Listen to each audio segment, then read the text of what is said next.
Hello, welcome back to the Corporate Burnouts. Hey, Mandy, how are you? So good. How are you? I'm doing good. I'm doing good. We have survived the first week of school. All right. All It right. it's Two going good. seniors, kind of. Yeah. I've got Paisley going into her senior year. Peyton is just started her junior year, but we got the schedule worked out, so she has the schedule to graduate early. So Oh my the goodness, that's challenge is crazy. on. Like, can Yes. you hack it? Mm-hmm. She is taking English 3, English 4, government and economics, US history, Algebra 2, financial math, astronomy, and like a childhood development class. And on top of that, she has to take an online elective because she has exactly 1 credit hour shy of the state requirements to be able to graduate. So she has all of her required classes. We can do those. But Mm-hmm. she needs 1 elective. So they're like, I don't care, girl, take basket weaving. What are you going to Mm-hmm.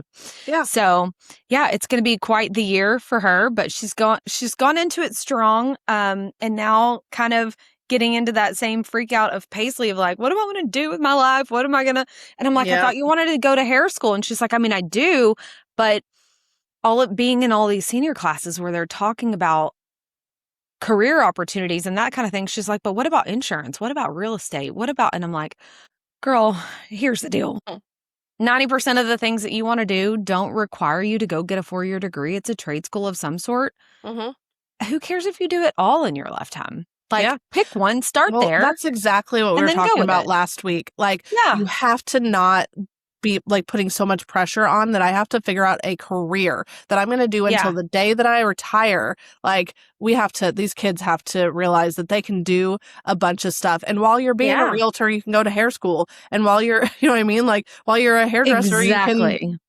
be a realtor on the side. I don't like, yes, I love that advice. And I hope that she learns a lot this year about what she might want to do first, you know? Yeah, and I was talking to her, one of the routes that she was going, she was like, I don't remember what it was, but like one of the things that she was considering, she's like, I may have to go to college for this. And I was like, Mm-hmm. that's okay. And she's like, Mom, with my GPA, and I was like, yeah, you have had it in your head all of high school that you didn't want to go to college. You thought you knew what you wanted to do. So passing was good enough. Mm-hmm. So your GPA suffered. And I'm here to tell you, you're probably not going to walk straight into Texas A&M. It's not going to happen. Yeah. You Um, might have to go to it's junior going to college affect first. scholarships. Yeah. It's going to Mm-hmm. affect, admissions, all the things. So regardless, like when you decide, like, yeah, we'll go to junior college, Mm-hmm. take it seriously, get your GPA up. And then when it's time to go to said university, then they're looking at your serious numbers from college, not looking at your, Yeah. I don't give a crap, I'm a That's freshman. exactly what a junior college is. You know what I mean? Like, and I Exactly. think that a lot of people think that you have to have it all figured out. I don't know. I think we put a lot of pressure on college, and these Yeah, we kids really do. right out of that is bonkers to me. And yeah, so all of our conversations have been like trying to deduce any of that. I'm like, you don't have to have it figured out because there's not one thing that you're thinking about that we can't do in the 11th hour if we decided to. Mm-hmm. Like, if you decide cosmetology school, okay, great, we'll sign up for the next class. Mm-hmm. Maybe it starts next week. Maybe it's in 2 months. Maybe it's in 6 months. I don't know. You sign up for the next one. The Mm-hmm. same thing with every last thing that you're considering. So right now's the time for you to explore that. Mm-hmm. So there's a project in one of her classes where they are required to interview 3 people in the field that they think they want to go into. And she has extended that and she's going to interview those 3, but she's also picked one of each of the other fields. And Mm-hmm. she's like, I'll get the project done, but I think this is a really smart move just personally to kind of figure that out on my own. Yeah, this is not a grade. This is figuring out Yeah, what this the is next few like years looks like. Yeah. exploring my opportunities. And so I'm really proud of her because she's taking life seriously right Mm-hmm. now. And it seems to be really motivating and lighting her up. And that part's really exciting. So Yeah. I know we are a week ahead of you guys. You guys are Mhm. about to go into back to school mode. Yeah. Yep. Yep. So these kids are squeezing the last, week for all it's worth to get everything that they want to get done. Brody actually started kind of trade school. It's called, Yeah. it's at the community college. There are classes for electrical, and he's also taking other classes that are more, it's a full degree. It's not just electrical classes. So that's really cool because Yeah. I Are don't they know all dual exactly what you credit? need. Yeah. Yeah. So Nice. he's only going to school until like both of them are going to be literally done every day by 10:30, and they like Brody only has to go to the college one of those days. The rest of the days are online or not at all. Like, so they're going to have a very different senior Yeah. year than Difficult because Peyton. Yeah. self-managed, but Yes. yeah. Well, and I think that Samantha proved to be good at that last year, but we were talking to Brody. I'm like, schedule it. Like I know that you will probably be like, oh, I'll just do it when I have, and it's like, schedule it, do it every Tuesday at noon or something, Yeah. because that's hard. And Yeah. you've heard some of your sister's friends talk about that it can be really hard to stay on top of online courses because no one's making you go, Yeah. like you have to just get the work done, and that's You're not hard. going to see that professor in the hallway for him to remind you. Yes. Like, Yeah. no. Mm-hmm. Yeah. So anyway, but they are, it's been interesting because I've been, this week, you know, there's not anybody here to feed. There's not, like they're really, Yeah. really spending time with their friends and all that. So I will work a little bit later this week. Like last night I found myself Yep. working a little bit later, and I'm like, because me and Dan can eat later, or we can, Yeah.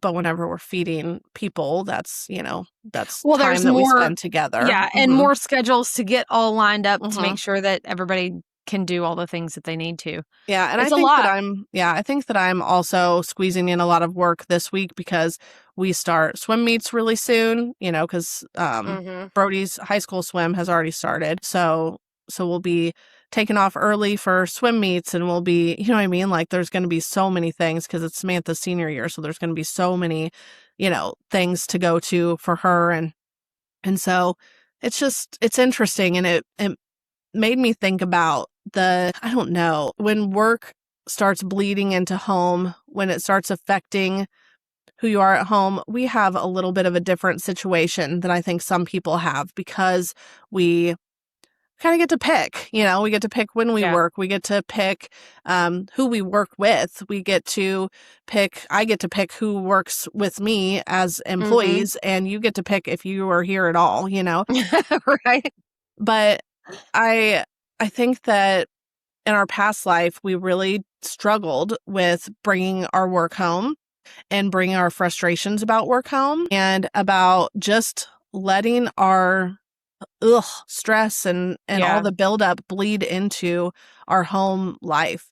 And so we want to talk about that today. Like, I really want to dig into this and see how people can protect that, because we've talked about work-life balance, and it all feels And like that's a myth. it Like, is, it is. there's no But real way to accomplish that. if you can figure out your priorities and figure out how to not let what is a struggle at work, or what, is too much work, bleed into at home, is the goal of this one. I learned early on in my career, balancing that with the kids, that you said it best earlier as I was explaining this to you prior to recording, that they pick up on the energy Mhm. so fast. Oh my Like, god, yeah. I can be 100% calm, cool, and collected, but what's going on in my brain is, I don't even think showing on my face, but like they can feel it when they're like, Mhm. oh, she's mad. And I'm like, what did I do? I didn't do Mhm. anything. I'm not mad. I'm good. What's up? And they're like, I ain't talking to you right now. You're mad. I'm like, Mhm. no, I'm not. But But you're in putting off every an single, energy of yeah, intensity, right? It might because not be my mad, but it's intense. mind is somewhere else that has Mhm. nothing to do with anything I've said out loud or our interactions whatsoever. But I'm giving off energy of like, ugh, Mhm. now's not a good time. And I think that this is probably the case for 90% of the working world out there, right? Yep. That your family will adapt to the version of you that you give them. And too often, your family, the people that are the most important to you, they're getting your leftovers. That's Yep. all they're getting. We're And feeding them leftovers because yeah. work gets the best of me. Mm-hmm.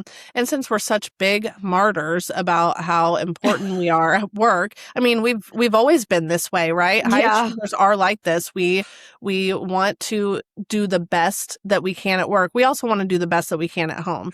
But those people at home love us unconditionally. So Yep. And so it's easier to let shortchange them them. down. It's the same thing as we let ourselves down where we wouldn't let other people down. We let our family down over letting clients and bosses down because our family will forgive us. But, 18 years of pushing them aside and making them feel guilty because I'm working, like how many times have we been on a work call and a child comes in and you're like, can you see that I'm working? You know what I mean? And it's like, I'm not a bitch mom. You know what I mean? Like I'm here for these kids, but like, are you kidding? You can't see that I'm doing something important. And it's But like, at the same time, like, I'm not doing heart surgery. yes. There's no reason that you can't interrupt me real quick for this quick question, except that I have undiagnosed ADHD. And if I derail for your one quick question, then I can't stay in the zone over here. And it really is frustrating, but we've got to figure out how we can be better at compartmentalizing the energy of both places and be able to be present. I think one of the biggest takeaways for me, and not to make this whole episode about Peyton, because I know she watches, she'll call me out. However, with her specifically, if I take a work call in the car, it's the end of the world for her. She's immediately pissed. And I'm like, girl, like, she's like, I pay have to attention take this to me. call, but she's like, we were having a conversation. And I'm like, right, we're having a conversation that's trivial. And then I have to catch myself like, it's trivial to me, not necessarily to her. This is our time. And it's really great time to devote to those kind of conversations because what else you can do? You're in the car. But when I give that time away, whether it's to you or to a client or, back in my past life to whatever bosses, that she's like, I don't want to listen to that. And I don't want our time to be hijacked from that. So I learned the hard way over a lot of years that time is precious. And how long are we really in the car? 10 or 15 minutes? Like, shut up. Give her this time. Never a long time. And I mean, I think it's very special that she wants to spend that time because kids generally, teenagers are like, I'll look at my phone. You don't have to talk to me. Yeah. Like I can watch TikToks while you do that. So I think that it's good that she wants that. And the fact that she wants it, you need to make it a priority. Right. Yeah. So one of my biggest things I think is how can we set, because we said that work-life balance is a myth. So how can we set boundaries then of things that must happen? Okay. Because like I went back to when you'll snap on a kid for interrupting you while you're doing something for work. It's like we have to figure out that boundary because some things are well worth coming in and talking about. And some things are like, so whenever I was a child, my mom ran a salon and she got a call every single time that me or my sister had anything to say. Okay. She's with clients. Like she is actively always with a client. Yeah. Like scissors in hand, like this isn't multitasking type work. Mostly, I'm just frustrating the receptionist, right? Which was always a great person, but I'm sure that they were like, oh, it's your daughters again, telling on each other or whatever the deal may be. It's like there are trivial things that it's like, I need to concentrate. Can you give me this hour and then we can whatever. Work from home makes it exponentially harder because then you're in front of them and they're like, I have to tell you every single thing that comes into my brain. But if it's like, do we have a real question? Do we have otherwise you need to treat this like I'm out making money right now, like, so there has to be some boundary. You can't just be like, anytime that you want to come and talk to me, because it's not going to work out. You're never going to get anything done in a day, so you and have especially in our situation now, working from home, you really have to protect that. I always love that when they're like, are you going to be around when I get home from school? And I'm like, I'll still be working, as you know, for the last 3 years. That's how it's been. Didn't change today. And then they're like, well, I need to do da-da-da-da-da. And I'm like, okay, that actually is time sensitive. So I'm going to rearrange that. Like, they know it's possible, Yep. But it's about, what are you asking me to take this time away for? Just because you want to sit and stare at each other or chat? No. But if there is something time sensitive, to your point, the boundaries have to be put in place. And I think that now it's a lot easier because we're dealing with high school age kids.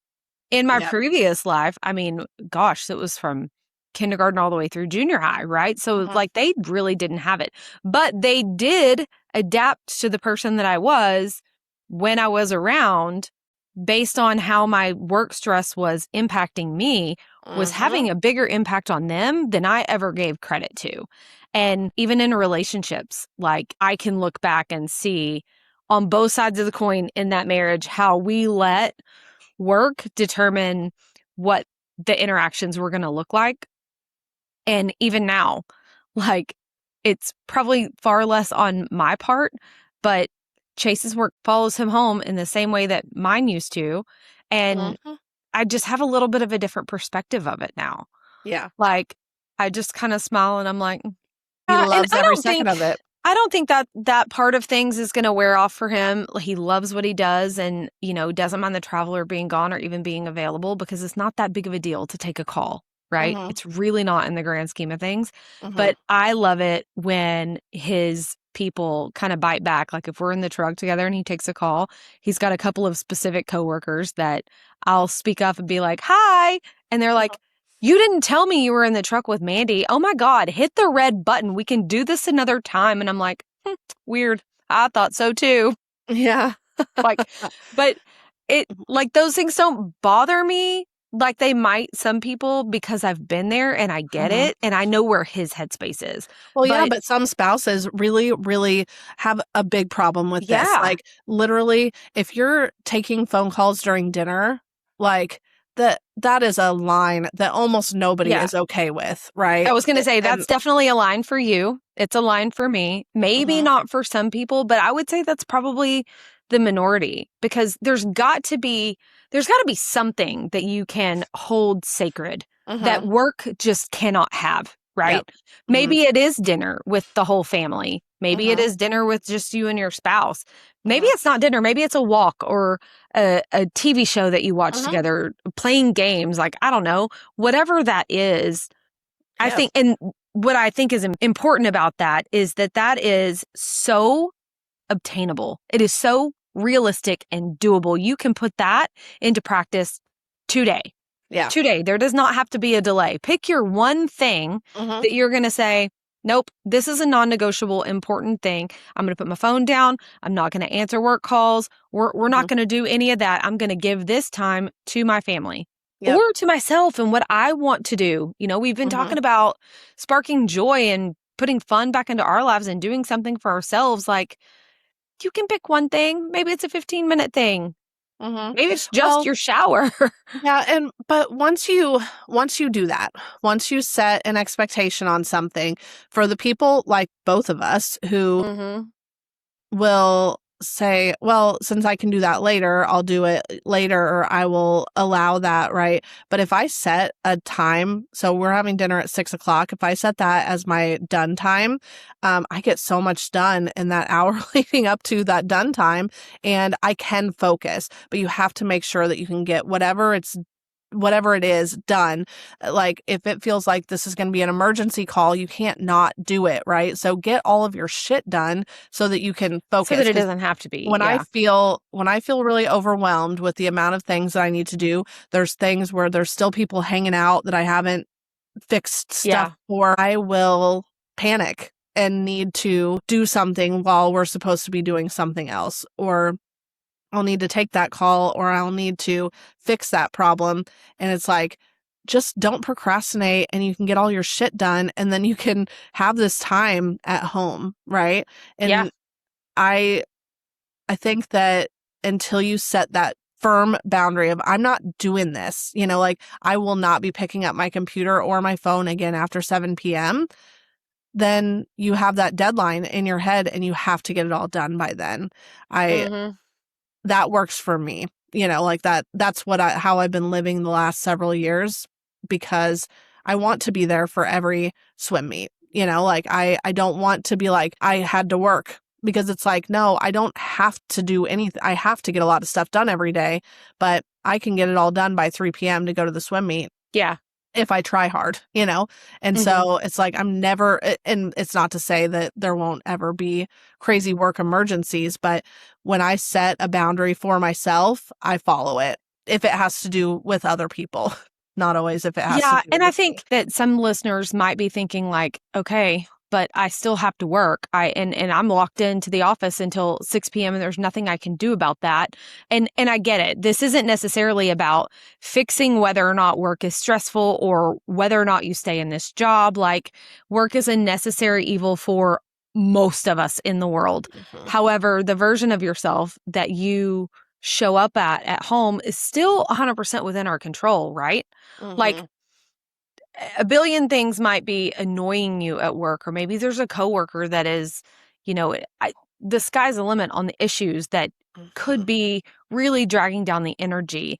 But have you noticed the difference in who you are when you're not completely emotionally exhausted from work? Because I know for me, I snap that much faster. Oh my gosh, yes. And then it's like, whoa, where did that come from? And I know that was the last straw. I have already had it up to here. Yeah, on a long ass day. Yeah, Yes. but none of that had anything to do with you. So what do we and it's do not between? fair. Yeah, no, it's not fair to do that to your family, to bring home. Don't bring your work home in your emotions. Yes. Yeah. Like, Yeah, and it's and so so hard sometimes. what do we do between point A and point B to clear ourselves of whatever anxiety or exhaustion or negativity that is going on inside because of work, so as to not have that experience at home for yourself, but also because that's who you are to the most important people in your life. Do you remember as a child, like getting the wrath of what happened at work? Like, do you remember that feeling? Yeah. I have spent a lifetime trying to fix my emotions so that I don't ever take out anything on somebody else, right? Because that's how I grew up, just having everything that was the world's problems taken out on me by one parent. I cannot, like, I refuse to. And when it happens, because I get irritable just like the next person, I'm like, I'm sorry, I have to remove myself from this. That's all trauma. The whole thing is trauma, right? But anybody who doesn't have that, where they try and remove themselves so that they don't make it somebody else's problem, if you don't do that because of your trauma, you have to work on it because it's the right thing to do. You know what I mean? Like, it is so easy to bring home that irritability, that Anger and frustration. Yes. All of it. It's so easy to bring home, and it's easy to, like, I would seriously know from the way that the phone was answered, before I even came home sometimes. And I would be like, this is going to be a doozy, Yep. And like, just please don't do that to your family. It is literally not fair. Now, I don't think people recognize it in the moment. No, you don't. But you have to realize that in general, in life, it might not even be about work. It might be about the guy who yelled at you, on the street. I don't know. But like, try not to let your moods and your frustrations and your anger come out on anybody else unless they deserve it. If you're telling your kids to leave you alone because you're just in a bad mood from work, that is inexcusable. There's It's just unfair. No, it's totally unfair. And people need to react to how somebody is coming at you, right? One of my biggest pet peeves is to just in general say hi to somebody like, hey, and they're like, hey. And I'm just like, cool. Seriously? That was fun. Yeah. And I know that some people are never going to match your energy, but like, please just don't be rude to someone just because you're irritable from work. Please try and figure out where to put that, right? So you and I had talked about doing something on the way home to like let it all out, like let it all through so that what you can do decompress between point A and point B to completely change your mindset to be able to be present differently in the next Mhm. place. I think that's hugely important. Whether Yes. it's your drive home listening to music or a podcast, or I was the world's worst, and do not take my advice on this, but like that's when I would watch my favorite TV shows on Netflix. I don't have While to you were stare at the screen, driving. but like, yeah, and it would take my brain completely somewhere else so that when I Yeah. got home, I wasn't Mhm. thinking about all the things from work that were still on my plate or whatever was frustrating me. I was already in a good Yeah. headspace. Yep. And those people who work from home, maybe it's a walk where you go and listen to something, Yeah. even a meditation. I have to tell you, so something that has been helping me, because my mindset, like my mind tries to screw me over all day, every day. Like it wants to, it does. It's like, you should be mad about this. And I'm like, no, why do I want to be mad about that? Yeah. And they're like, but this is bullshit, right? And I'm like, I mean, yeah, kind of, but like, I don't want to dwell on that, right?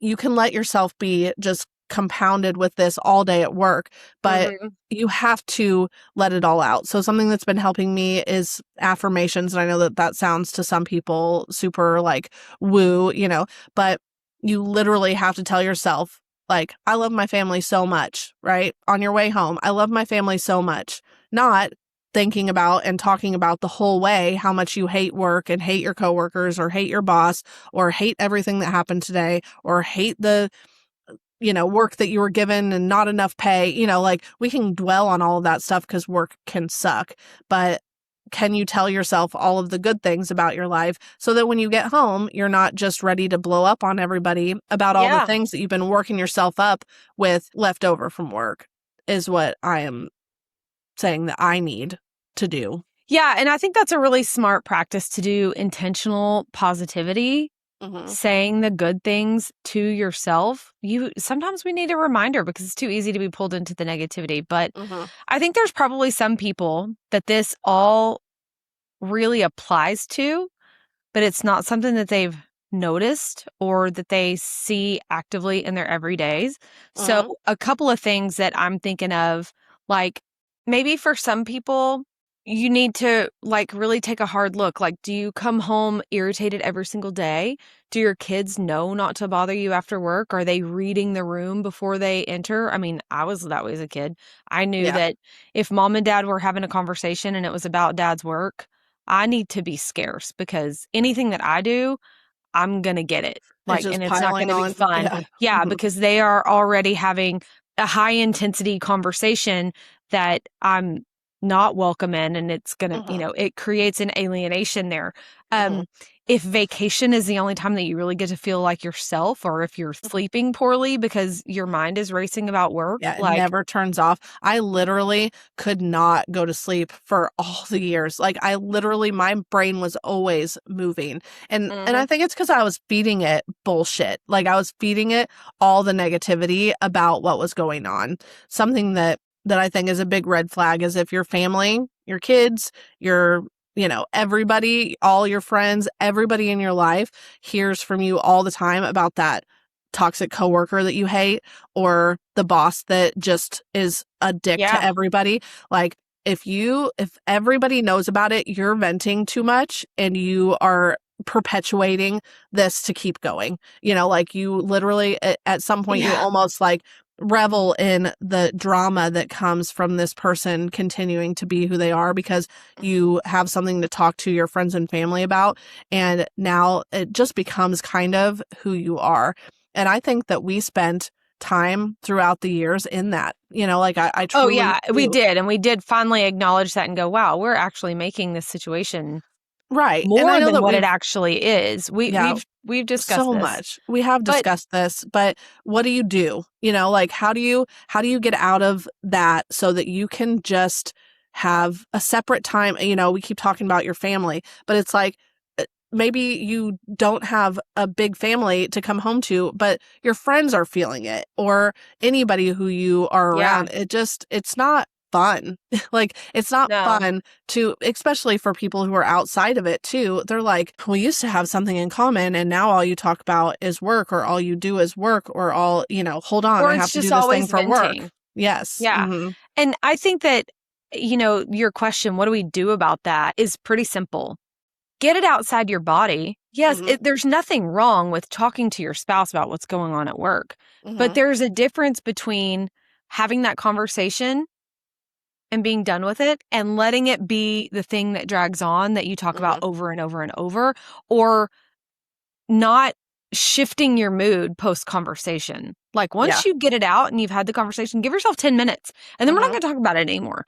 Let's Yeah. talk about something that we both Mhm. want to talk about and really invest into the time into a relationship. And I think that's a spiral that a lot of people get in. I know we did for sure. Mhm. Um, but it's really not that complicated to get out of.